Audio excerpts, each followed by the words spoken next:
Good morning. I hope everyone is good. Today, I'd like to go through a video on magnetic fields. I want to spend the first part of the video looking at some of the work that you should already have looked at over the last week, and then I'm going to go on to talking about the motor effect and how electric motors work. So on the screen right now, you've got a few field diagrams that I'd like you to be familiar with. The first one in the top left shows the magnetic field around a single bar magnet. Okay, and some of the things I want you to notice about this. Okay, obviously every bar magnet has got two poles, and the field lines go from the north pole towards the south pole. So these arrows show the direction. Okay, so this is a vector quantity because it has direction. Two things I want you to notice about that. The field lines always go from north to south, okay, and they represent the direction in which the isolated north pole would move. Okay, so if I put the north pole here, it would be repelled from the north side of the magnet and attracted towards the south side. If I put it over here, it would be attracted towards the south side. Now, actually, an isolated north pole can't actually exist. If you were to cut a magnet in half, you wouldn't get a north and a south pole. You'd get two smaller magnets with north and south poles on either. So it's kind of like a theoretical definition. The other thing I want you to notice is about the strength of the magnetic field. And that's represented by how close together these lines are. So if you look at the poles, the lines are dense, and therefore it's a strong magnetic field. If you look here, the lines are very far apart, so that's a weak magnetic field. We have a term to describe this, and we sometimes call it magnetic flux density. These field lines are often referred to as flux, so magnetic flux density tells me about how strong the magnetic field is. Okay. Alternatively, it can be called magnetic field strength. Now, if we put two bar magnets together, we've got a choice whether we put opposite poles or like poles. Opposite poles is the one you're going to see more often because in between the poles, we get a field where the lines are pretty much parallel and equally spaced. We call this a uniform field, okay? And for when we're dealing with motors later in this lesson, the uniform field is really important because it makes the physics much simpler. Okay, so if you put a north and south pole together, you get a uniform magnetic field between them. Okay, so this is an attractive field. If you put two opposite poles, then you'll get this where you actually get a space in the middle where the fields cancel out. And actually here, there won't be any field. Okay, remember with the north poles, the field lines go away from the north pole. If I were to replace this with two south poles, the field lines would be going the opposite way. And the fourth one, this is a horseshoe magnet, which is essentially a bar magnet which has been bent right back round on itself. And notice within the space between the poles, we get a uniform field here as well. So these are some things I want you to be aware of. Another thing I want you to be aware of, which I don't know if you've seen over the last week, is one of the ways we represent magnetic fields. Okay, sometimes we'll have magnetic fields which are going into a page, out of a page, or into the screen, or out of a screen. So these crosses at the top, this represents a uniform magnetic field which is going into the page or into the board. So if you imagine it like an arrow, if an arrow was going from you into that screen, you'd be seeing the back of an arrow, so it would look like a cross. While if the field was coming out of the page, you'd be seeing the front of the arrow, it would look like a dot, the point of the arrow coming out. Okay, so if you see a dot, that means the field is coming out of your page or out of the board, what you're looking at now. Or if you see a cross, it means it's going into the board. Okay? One of the things you were doing last week was looking at the field around electromagnets. Now, anywhere where a conductor carries electrical current, there will always be a magnetic field. Okay, but generally that field's going to be very weak, which is why you don't notice it. Because when you switch on the lights, your TV, as soon as you've got electricity flowing through a conductor of any kind, there will be a magnetic field. Now, around a straight conductor like a wire, that magnetic field is always circular. Okay. If you notice, so here in the middle I've got a cross. This time it's representing the current, not the magnetic field. This is a current going into the page. If the current goes into the page, then the field lines around that wire will be circular. But notice the distance increases as you get further away. This is showing that the field is getting weaker as you get further away.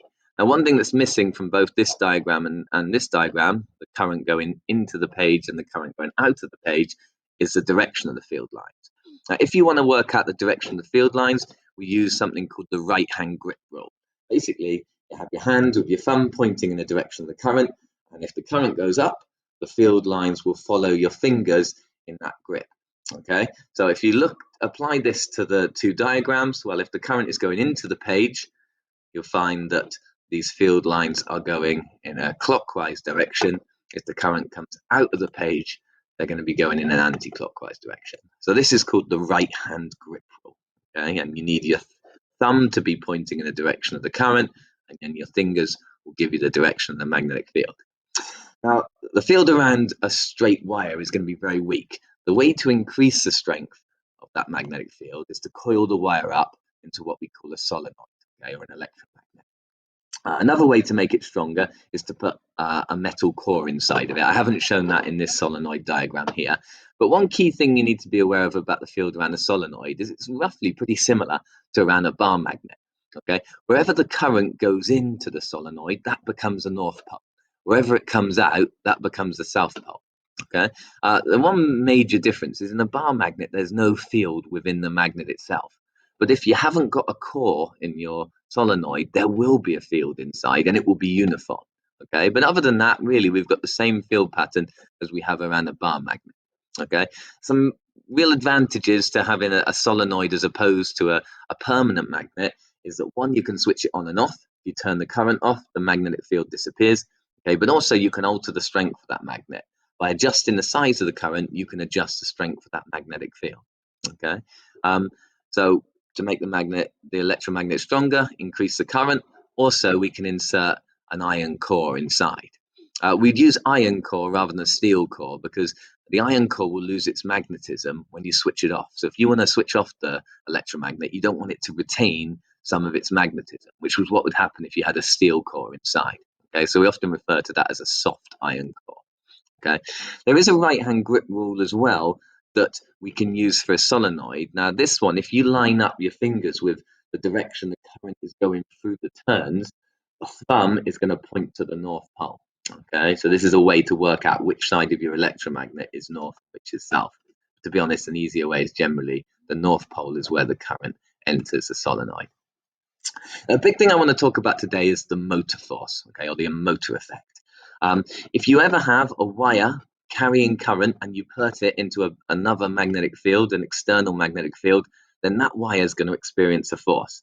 The reason being that that wire really is a magnet by itself, and you've got the magnetic field of the wire interfering with the magnetic field of the permanent magnet, and that causes the wire to experience a force. Okay, sometimes we call it a catapult field. It's basically the two fields interact and they exert a force on the wire, just like the two fields around two different bar magnets interact and exert a force on each other. We can apply Newton's third law here too.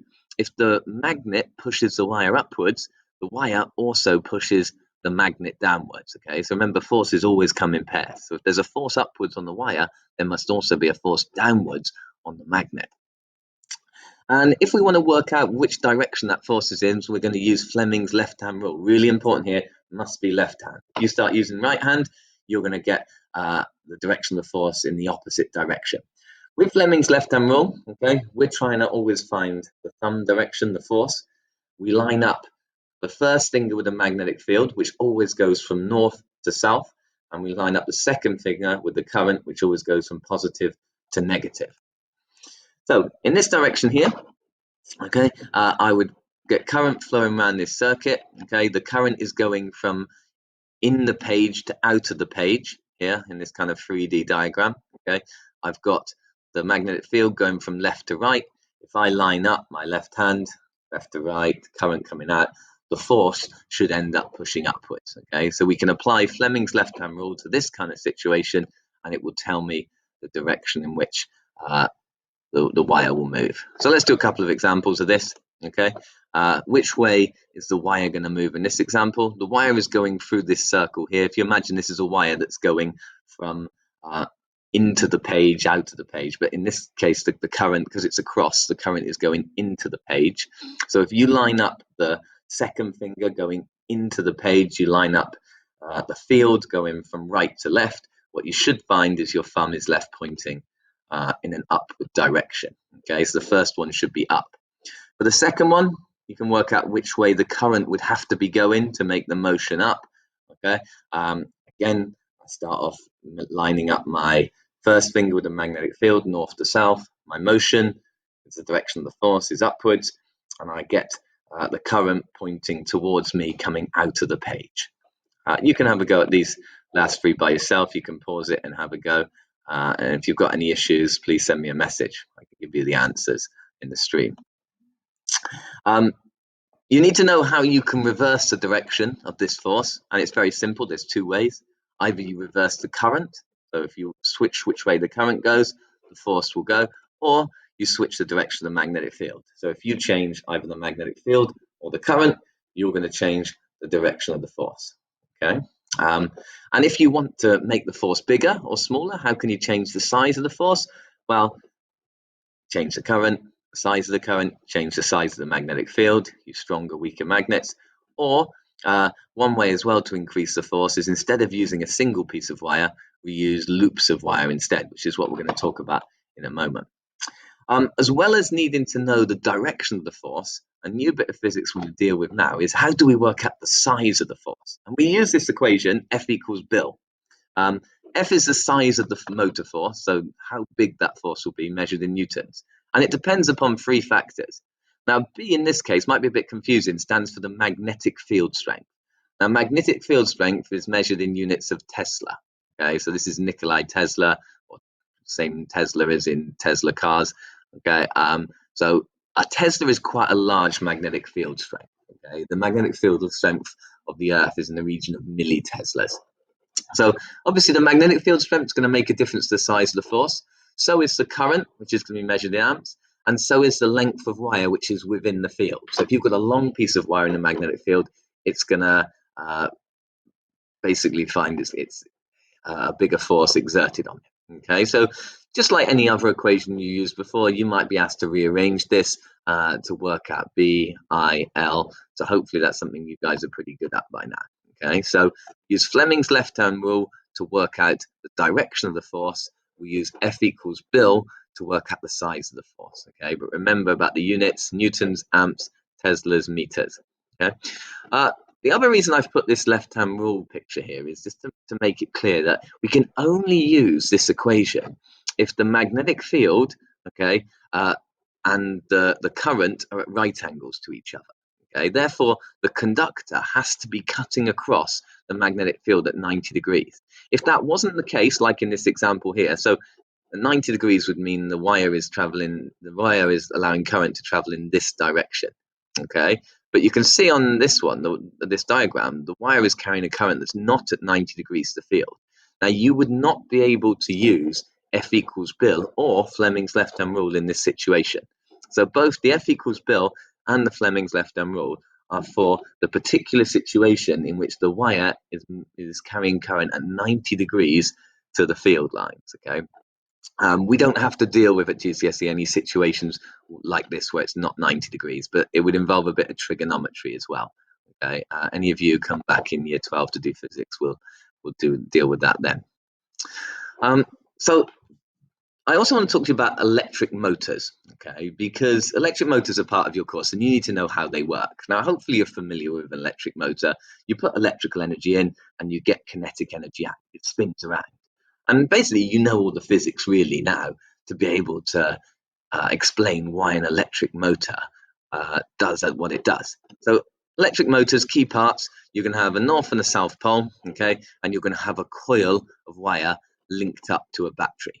Okay, there's something in the middle called the split rings, which we'll briefly talk about in a minute. So electrical current goes from positive to negative. So the current's going to leave the positive of the battery. It's going to go through X, A, B, C, D, and back round. Okay, so my direction of the current between A and B is upwards. Okay, or sorry, into the page. Between C and D, it's out of the page. Between B and C, it's left to right. Now, between B and C, the current is flowing in the same direction as the field lines. So if you think the field lines are between north and south, so here the current is going to be parallel. Anywhere where the current is parallel to the field lines, okay, it will experience no force. So we can completely ignore what goes on between B and C. We can completely ignore this small part here between X and A and between Y and D, because in these situations, the current is moving parallel to the field lines. There is no force. You try using Fleming's left-hand rule, there's no way you can get your fingers lined up that way. But obviously, A to B and C to D are at 90 degrees to the field, okay, and therefore they're going to experience a force. Now, if we apply Fleming's left-hand rule to A to B, where we've got our current going into the page, we've got our field going from north to south, what you should find, okay, is that this green arrow here, this is the direction of the force. So A to B is getting forced down. Now, when you get to C to D, though, the current, instead of going into the page, is coming out of the page, and that's the only difference. So this side is going to be forced upwards. So we've got these two parallel wires, one which is getting forced down, one which is getting forced up.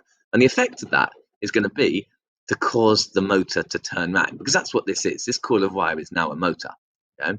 So when you put a coil of wire in a magnetic field and we pass current through it, okay, C to D is going to go up, A to B is going to go down.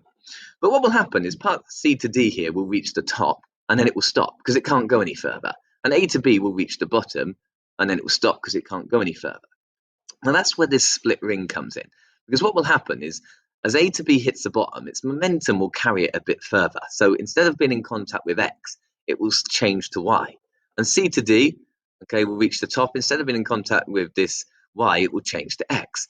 And as it does that, the current is going to flip directions because they're now connected to a different part of the circuit. And when the current flips direction, the force experienced by that particular part of the wire is going to reverse as well. So the side that got pushed up is now getting pushed down. The side that got pushed down is now getting pushed up. So the job of this split ring is just to alter the current every half cycle, so that the side that's just got pushed to the top is now getting pushed to the bottom. Okay, and for motors, if you want to make them go faster, well, you use a stronger magnetic field, you use a higher current. Also, you can coil up the wire. So instead of just a single turn of wire, you could have multiple turns. The more turns of wire you use, the bigger the force you experience. Okay, so that's how a simple electric motor works. Okay, and you might have to apply Fleming's left-hand rule to the two sides to show which way it's going to spin. One other thing that uses the motor effect, okay, is a loudspeaker. Okay, and for example, if you loudspeakers in your headphones, your speakers on stereo systems, things like that, and what they have is they have a cone that's mounted onto a coil of wire. Okay, and that coil of wire is basically connected to this cone, and it sits on top of a permanent magnet.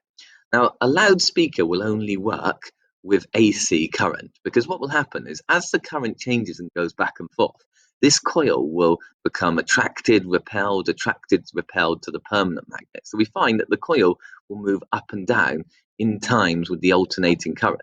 So if you were using DC current, the coil might just get attracted or repelled, and then it's just going to stop. But if we alter the size of the current and we change it like in alternating current, we can make this coil move back and forth.